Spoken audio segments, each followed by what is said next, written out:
Good morning students. आज हम देखते हैं यूपीएससी हिस्ट्री जो है यूपीएससी का जो प्रीलिम्स एग्ज़ाम है सिविल सर्विसेज का, उसके लिए हिस्ट्री का प्रिपरेशन कैसे करें। बहुत लोग कंफ्यूज रहते हैं कि भाई हम जैसे कि पिछले साल का जो 2020 का जो प्रीलिम्स का पेपर था उसमें क्वेश्चंस ऐसे थे, ऐसे लग रहा था कि कहाँ से आए पता नहीं। काफ़ी सारे क्वेश्चंस ऐसे थे। तो ये जो अनप्रिडिक्टेबिलिटी है या फिर चलो जो क्वेश्चंस कम से कम ऐसे थे जो बुक में से आए थे वो तो हम अच्छे से सॉल्व कर पाए हैं। तो हम देखते हैं कि किस तरह से हिस्ट्री को प्रिपेयर करना चाहिए। अब देखो, हिस्ट्री के 3 पार्ट है, एंशियंट, मिडवेल और मॉडर्न। तो सबसे ज़्यादा जो पार्ट पूछा जाता है ना वो मॉडर्न है, ठीक है। और उसमें भी आपको ऐसे टॉपिक्स पढ़ने हैं सबसे ज़्यादा और एकदम रट के आपको रखने हैं वो टॉपिक्स जो कि है ना जिनका कॉस्ट बेनिफिट रेशियो बहुत ज़्यादा है, ठीक है।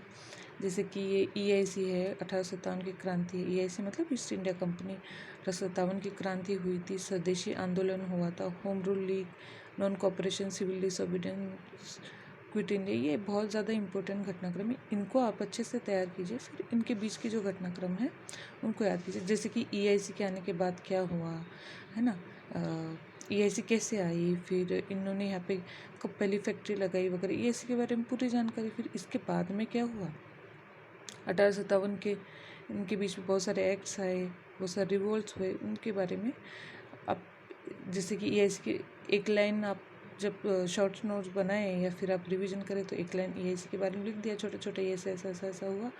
फिर उसके बाद भी जो घटनाक्रम हुए इम्पोर्टेंट जो भी आपके दिमाग में है उनको भी आप लिखिए। फिर बाद में आपको 1857 आपने अच्छे से पढ़ा है, फिर 1857 के बारे में आप एक लाइन लिख ली।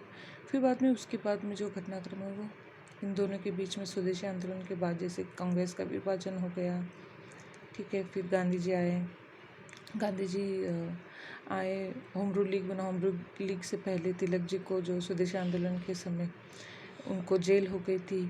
एनी बेसेंट जी आई, उन दोनों ने होम रूल लीग अलग अलग से स्टार्ट किया। उसकी क्या रिजल्ट हुए, किस प्रकार का आंदोलन था, ठीक है। भी एकदम इम्पोर्टेंट टॉपिक्स है ये। 4-5 टॉपिक्स आपको ऐसे याद होने चाहिए कि नींद में से भी कोई उठा के पूछे तो आप बता सके, ठीक है। नॉन कॉरपोरेशन के बाद में क्या हुआ, साइमन कमीशन आया, ठीक है। उसका बहुत विरोध हुआ। लाला लाजपत जी के आंदोलन के समय अंग्रेजों ने पिटाई की जिससे उनकी मृत्यु हो गई। और हमारा जो भगत सिंह वाला जो शहीद भगत सिंह है, उनकी जो भी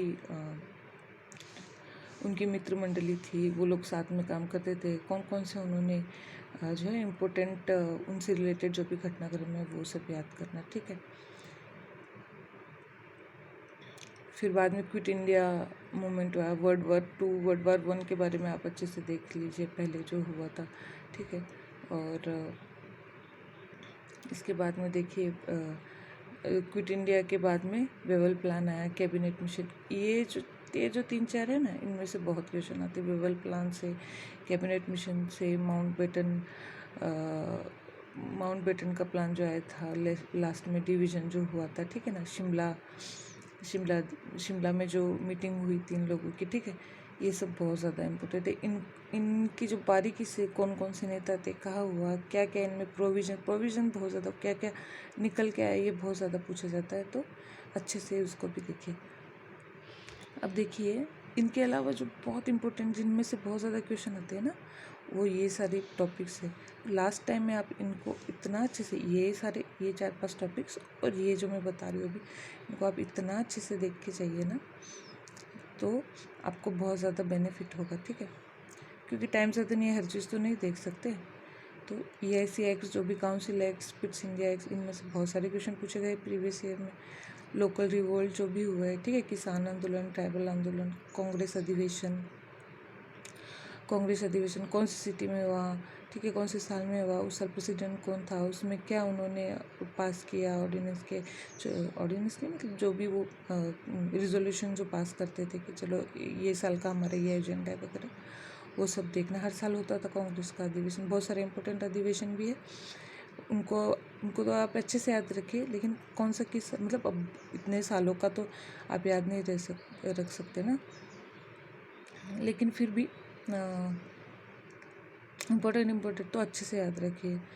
कौन से अधिवेशन में विभाजन हो गया था कांग्रेस का वगैरह, ठीक। लाहौर अधिवेशन एक इम्पोर्टेंट अधिवेशन है, ठीक है। कहाँ पे स्वराज्य की घोषणा, पूर्ण स्वराज ये करेंगे, इसकी घोषणा की थी नेहरू जी ने। फिर बाद में फंडामेंटल राइट्स फर्स्ट बार जो है कांग्रेस ने कौन से अधिवेशन में इसके बारे में बात करी, तो ये सारे बहुत इम्पोर्टेंट है। British reforms 1919, 1935, 1947। 1943 हम सोचते नहीं पूछेंगे, लेकिन पूछते इनमें क्या क्या था। अच्छा, तो इंडिया को सॉवरेनिटी दी थी, इंडिया डोमिनियन रहा था, ये सारे क्वेश्चन भी बहुत पूछे जाते हैं। इसको भी इग्नोर मत कीजिए, अच्छे से पढ़ के चाहिए। इंपॉर्टेंट पीपल जैसे एनी बेसेंट, हमारे शहीद भगत सिंह, और बहुत सारे हैं, जैसे बहुत सारे उन्होंने कौन से प्रेस रिलीज किए, जो भी इम्पोर्टेंट लोग हैं, ठीक है। जैसे गदर आंदोलन में बहुत सारे लोग हैं, श्याम जी वगैरह बहुत सारे लोग हैं, उनके बारे में भी पढ़ना। और उन्होंने कौन से इम्पोर्टेंट प्रेस जो पब्लिकेशंस थे उनके बारे में भी याद रखना। उसके बाद में जो है मैडम बीका जी वगैरह, वंदे मातरम उनका जो पब्लिकेशन था, पत्रिका छपती थी। अब उसमें उसकी भाषा क्या थी ये भी याद रखिएगा, ये भी क्वेश्चन पूछा जाता है। आपको कोई सिंगल लाइनर क्वेश्चन नहीं आएगा कि इसकी भाषा क्या थी, वो एक क्वेश्चन में 3-4 ऑप्शन देंगे, मतलब एक तरीके से एक क्वेश्चन में 3-4 क्वेश्चन पूछे जाएंगे आपसे। फिर आफ्टर इंडिपेंडेंस ऐसा टॉपिक है ना मॉडर्न हिस्ट्री का, इतना नहीं पूछा जाता है, लेकिन आप उसको 2-3 बार पढ़िए, शॉर्ट नोट्स बनाइए और लास्ट में उसको रिवाइज करके जाइए, ठीक है। इसका कॉस्ट बेनिफिट रेशियो इतना नहीं, फिर भी पढ़ के जाइए, क्वेश्चन आ जाए तो अनप्रिडिक्टेबिलिटी थोड़ी कम हो जाएगी ना। तो ये है एंशंट और मिडवेल हिस्ट्री के ये जो 2 पार्ट है, इसके ऊपर ज़्यादा टाइम वेस्ट मत करिए। जो एक तमिलनाडु बोर्ड की एक छोटी बुक आती है एनसीईआरटी की, उससे भी पढ़ सकते हैं, या किसी भी अच्छी जो इंस्टीट्यूट है उसके नोट से भी अगर आप पढ़ लें। और इसको देखिए, इसमें से आपको ज़्यादा याद करना पड़ेगा राजाओं के बारे में, कौन सा युद्ध कब लड़ा गया, कौन कब आया, ऐसे भी आपको। तो शॉर्ट नोट्स बनाइए और उसको बार बार रिवाइज करिए। और अगर आपको बहुत ज़्यादा कन्फ्यूज़न रह रहा है ना, मैं आपको एक बहुत अच्छा सॉल्यूशन बताती हूँ इसके बारे में।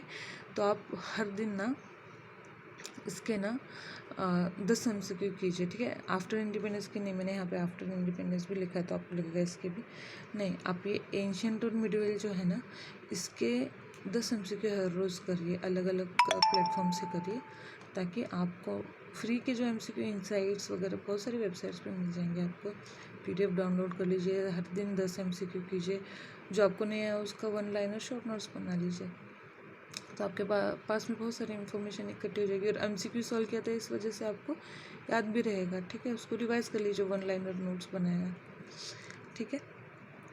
और क्या कीजिए, और इसको और अच्छे से ये रखने के लिए ना, याद रखने के लिए आप सेक्शनल टेस्ट करिए, ठीक है। सेक्शनल टेस्ट जो होते हैं, सेक्शनल टेस्ट करने से क्या है ना, हिस्ट्री का आप सेक्शनल फ्री में बहुत सारे टेस्ट है, ले लीजिए। और 50 टेस्ट तो आप आराम से करिए सेक्शनल टेस्ट। और जो भी मिस्टेक आई उसको 1 लाइनर लिख लीजिए, सिर्फ मिस्टेक्स को लिख लीजिए आप, जो सही है उसको भी नहीं लिख लीजिए। और बाद में वो जो मिस्टेक्स है उसको रिवाइज करते रहिए। अगर आप इतना सब भी करेंगे ना, तो आपके आराम से, अगर 12 क्वेश्चन आते हैं तो 10 क्वेश्चन तो आप आराम से सॉल्व कर पाएंगे। Okay, thank you.